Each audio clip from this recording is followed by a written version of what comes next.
Laurel Papworth has been named by Forbes magazine as a top 50 global social media influencer. Herself connects with 6 million people per month through social media, including Barack Obama, who follows her. She has consulted multinational social media companies and joins me from Sydney. First up, Laurel, social media has been blamed for the rise of misinformation. Do you think it's the responsibility of regulators or companies to manage, or perhaps the individual users themselves? I would say that it would have to be the government's responsibility to regulate Australian citizens. And the minute we outsource that to California-based tech companies, we could be and will be in trouble.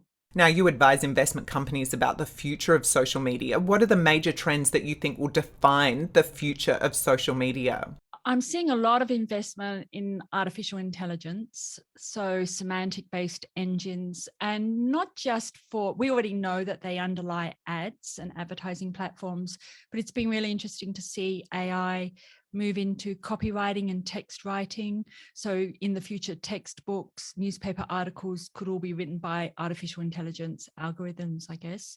That's one. I think the second one is the use of big data sets. So the big data warehouses that are collecting all the information on us, way too much information, our credit cards and our phone calls and our health and all those sort of things. As they merge with the social media platforms, we're seeing very strong trends in behavioral analysis as opposed to declarative behaviors. So I might declare that I don't smoke, or I might declare that I don't watch television. But if I buy a cigarette and then sit down and watch that show and that's being tracked, then we can see the difference between declarative and behavioral, which I think is such an interesting space to be in at the moment. And then probably the third one, there's lots of them, but the third one would be what I call EduSocial. And it's companies investing in building engaged online communities through education.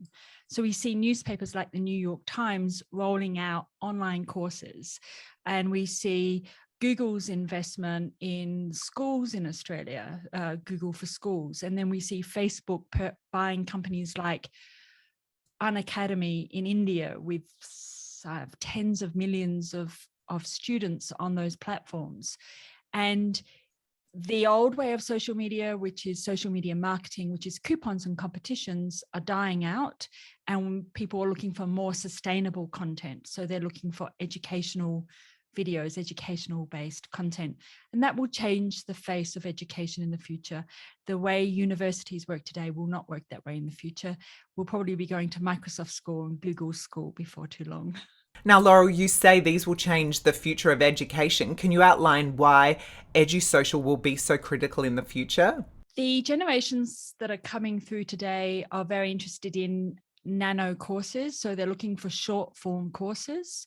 And they also like to learn as they go. So the idea of taking 3 years or 5 years out of life to go and study something is not, everybody wants to do a master's while they're working, basically. And so we're seeing the big universities putting up nano courses on Coursera, edX, and some of the really big short course platforms.